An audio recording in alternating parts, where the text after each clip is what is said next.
Hi friends, welcome to my YouTube channel. आशा करुच्ची आपण मैंने समस्ते भलर थे। पे आज आम यही भिडियो +2 द्वितीय वर्ष एजुकेशन सब्जेक्ट प्रथम अध्याय जार नाम थिला शिक्षाविद मानकर अवदान। तो सही 5 जन शिक्षाविद मानक मध्यरु आज महात्मा गांधी जीवन दर्शन संपर्क में आलोचना करवा पे। तेणु जो मैंने मो चैनल नुआ अच्छा चैनल टी लाइक करूँ, शेयर करूँ एंड सब्सक्राइब करूँ। चलतु आउ डेरी नक भिडियोटी आरंभ करवा। देखु ये हूँ आपणकर महात्मा गांधी जीवन दर्शन संपर्क में आपण मैंने पढ़े। तो महात्मा गांधी जीवन दर्शन में कौन सब उपलब्धि करते आम आज पढ़ा।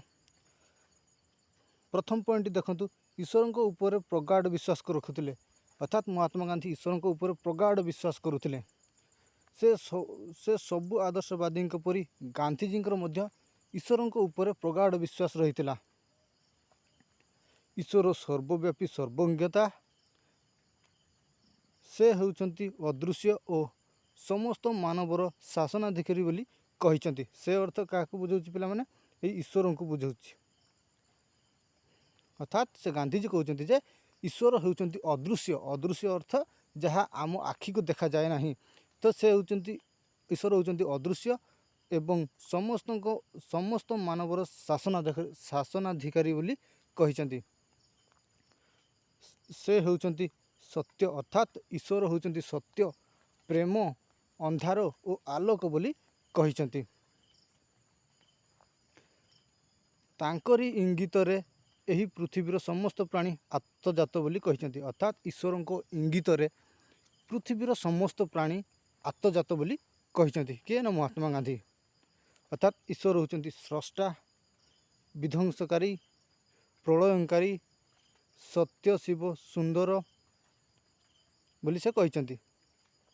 गांधीजी ईश्वर को ऊपर विश्वास रखा सर्वदा मानव जाति को उद्बोधन देउथिले।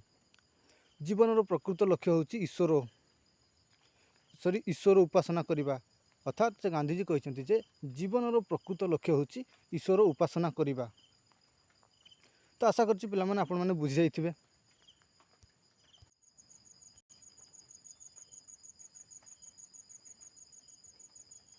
सेकेंड पॉइंट होउची सत्य। गांधीजी मतरे ईश्वर ही सत्य और सत्य ही ईश्वर बोली से कहते। अर्थात गांधीजी कहते जे ईश्वर ही सत्य, सत्य ही ईश्वर बोली से कहते। सत्य हेउची अंतर्निहित परिभाषा, जहाँ को कहा जाए प्रकृत चेतना बोली कहा जाए। समस्ते सत्य को अनुभव करने उचित बोली से कहते। से चाहूले, से अर्थ गांधीजी चाहूले जे प्रत्येक मनुष्य सत्यवादी हुंतु और चरम सत्य को अनुसंधान करंतु बोली से चाहूले। कारण चरम सत्य होउची दर्शनर अंतिम पर्याय। सत्यर अर्थ होउची भगवत दर्शन करवा। अर्थात सत्यर अर्थ होउची भगवान को दर्शन करवा बा भगवान को देखा बोली से कहते। तांको मतरे, अर्थात गांधीजी मतरे सत्यर अनुसंधान केवल गोटे मार्ग संभवपर, जहाँ मनुष्य जेतेबेले दारिद्र्य, अर्थशून्य, अहिंसा, बलिष्ठ श्रृंखला माध्यम जीवन बिताइब और मन हृदय विवेक सदुपयोग करिपारिबो बोली से कहते।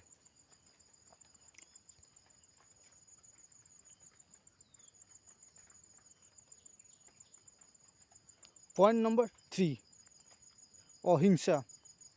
सत्य को अनुसंधान करने को हेले मनुष्य को अहिंसार मार्ग बाछिबाकू पड़िबो बोली गांधीजी कहते। अहिंसार अर्थ होउची हिंसा ठारू दूरे रहिबा। अहिंसा ही परम धर्म। मनुष्य जेतेबेले घृणा, राग, क्रोध, मन इच्छारे निम्न रुहे, सेतेबेले से हिंसा परायण होइथाय बोली से गांधीजी कहते। मात्र अहिंसा हेउची बदान्यता, नम्रता, प्रेम, धैर्य, निर्मल हृदय, निर्मल व्यक्तित्व, निर्मल मन एवं कर्म आसन और चिंतार स्थितिशील बोली कहते। यह आमको सूचाई दे था जे प्रत्येक वस्तु को यही पृथ्वी रे प्रेम करो, स्नेह करो ଏବଂ ଶ୍ରଦ୍ଧା କର। ଏହା ହିଁ ନିର୍ମଳ ମନ ଓ ସ୍ୱଚ୍ଛ, ଏହା ଆମକୁ ନିର୍ମଳ ମନ ଏବଂ ସ୍ୱଚ୍ଛ କରିଥାଏ। ଏହା ଅର୍ଥ ଏହି ଅହିଂସା। ଅହିଂସା ହେଉଛି ଆମ ମନକୁ ନିର୍ମଳ ଏବଂ ସ୍ୱଚ୍ଛ କରିଥାଏ। ପଏଣ୍ଟ ନମ୍ବର 4 କ'ଣ ନା ସତ୍ୟାଗ୍ରହ। ଗାନ୍ଧିଜୀ କହିଛନ୍ତି ଯେ ସତ୍ୟାଗ୍ରହ ହେଉଛି ଅହିଂସାର ପ୍ରତ୍ୟକ୍ଷ ଦର୍ଶନ। ଏହା ବ୍ୟକ୍ତିକୁ ସୁମାର୍ଗରେ ପରିଚାଳିତ କରିଥାଏ। ଅର୍ଥାତ୍ ଏହି ସତ୍ୟାଗ୍ରହ ହେଉଛି ଜଣେ ବ୍ୟକ୍ତିକୁ ସୁମାର୍ଗରେ ଅର୍ଥାତ୍ ଭଲ ରାସ୍ତାରେ ପରିଚାଳିତ କରିଥାଏ ବୋଲି ସେ କହିଛନ୍ତି। କେବଳ ସତ୍ୟାଗ୍ରହ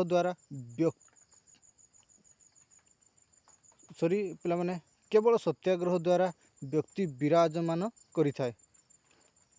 ଏଟା ଭୁଲ ଅଛି ପିଲାମାନେ, ବିରାଜମାନ କରିଥାଏ। ଜଣେ ସତ୍ୟାଗ୍ରହୀ ହେବାକୁ ହେଲେ ତାହା ନିକଟରେ କେତେଗୁଡ଼ିଏ ଗୁଣର ପରିପ୍ରକାଶ ହେବା ଦରକାର, ଯଥା ସତ୍ୟ, ଅହିଂସା, ବ୍ରହ୍ମଚାରୀ, ନିର୍ଭୟତା ଏବଂ ଅନ୍ୟର ଦ୍ରବ୍ୟ ପ୍ରତି ଲୋଭ ନ କରିବା ଆଦି ରହିବା ଉଚିତ ବୋଲି ସେ କହିଛନ୍ତି। ଅର୍ଥାତ୍ ଜଣେ ମନୁଷ୍ୟ ବା ଜଣେ ବ୍ୟକ୍ତିକୁ ସତ୍ୟାଗ୍ରହୀ ହେବା ପାଇଁ ହେଲେ ତା ପାଖରେ କିଛି ଭଲ ଗୁଣ ରହିବା ଉଚିତ ବୋଲି ସେ କହିଛନ୍ତି। ତାହେଲେ ସେଇ ଭଲ ଗୁଣ ଗୁଡ଼ିକ କ'ଣ ନା ଗୋଟେ ହେଲା ସତ୍ୟ, ଅହିଂସା ଆଉ ବ୍ରହ୍ମଚର୍ଯ୍ୟା, ତତ୍ସହିତ ନିର୍ଭୟତା ଏବଂ ଅନ୍ୟର ଦ୍ରବ୍ୟ ପ୍ରତି ଲୋଭ ନ କରିବା ଆଦି ରହିବା ଉଚିତ ବୋଲି ସେ କହିଛନ୍ତି। ତେଣୁ ସତ୍ୟାଗ୍ରହୀର ଜୀବନ ସର୍ବଦା ଶୃଙ୍ଖଳିତ ଜୀବନ କହିଲେ ଅତ୍ୟୁକ୍ତି ହେବ ନାହିଁ।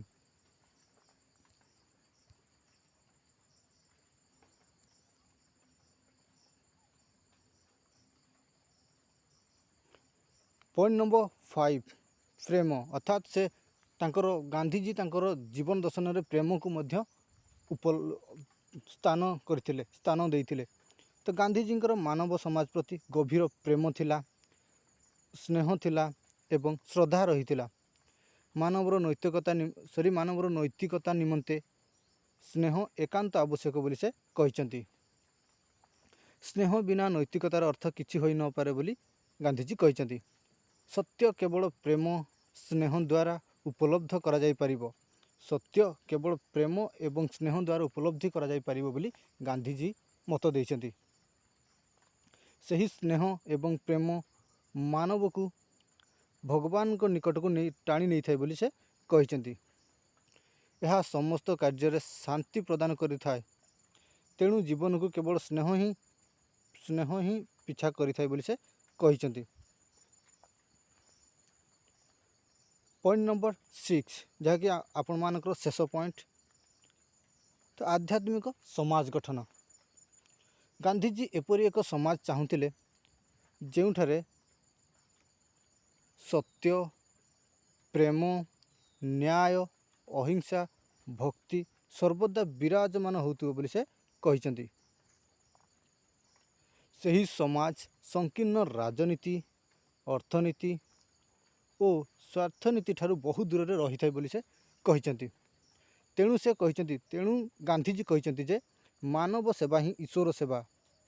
ଯଦି ମନୁଷ୍ୟ ପୃଥିବୀର ସମସ୍ତ ମନୁଷ୍ୟ ବା ପଶୁପକ୍ଷୀ କୀଟପତଙ୍ଗଙ୍କୁ ସ୍ନେହ ମମତାରେ ଆବଦ୍ଧ କରିପାରିବ, ତେବେ ସେ ଈଶ୍ୱରଙ୍କୁ ଦର୍ଶନ କରିପାରିବ ବୋଲି କହିଛନ୍ତି। ଅର୍ଥାତ୍ ତାଙ୍କର କହିବାର ଅର୍ଥ ଯେ ଗାନ୍ଧିଜୀ କହୁଛନ୍ତି ଯେ ପୃଥିବୀର ସମସ୍ତ ମନୁଷ୍ୟ ବା ମଣିଷ, ପଶୁପକ୍ଷୀ କୀଟପତଙ୍ଗକୁ ସ୍ନେହ ମମତାରେ ଆବଦ୍ଧ ଅର୍ଥ ବାନ୍ଧି ପାରିବ ଯଦି ସେ ଈଶ୍ୱରଙ୍କୁ ଦର୍ଶନ କରିପାରିବ ବୋଲି ସେ କହିଛନ୍ତି। ତ ପିଲାମାନେ ଆଶା କରୁଛି ଆପଣମାନେ ବୁଝିଯାଇଥିବେ। ତ ଏଇଭଳି ସୁନ୍ଦର ସୁନ୍ଦର ନୋଟ୍ସ ପାଇବା ପାଇଁ ପିଲାମାନେ ମୋ ଚ୍ୟାନେଲକୁ ଲାଇକ୍ କରନ୍ତୁ, ସେୟାର କରନ୍ତୁ ଆଣ୍ଡ ସବସ୍କ୍ରାଇବ୍ କରନ୍ତୁ। ଯଦି ଆପଣମାନଙ୍କୁ ଭିଡ଼ିଓ ପସନ୍ଦ ଆସିଥାଏ ତେବେ ହୃଦୟରୁ ଗୋଟେ ଲାଇକ୍ କରିଦେବେ। ଆଜି ପାଇଁ ଏତିକି ରହୁଛି ପିଲାମାନେ। Thank you so much.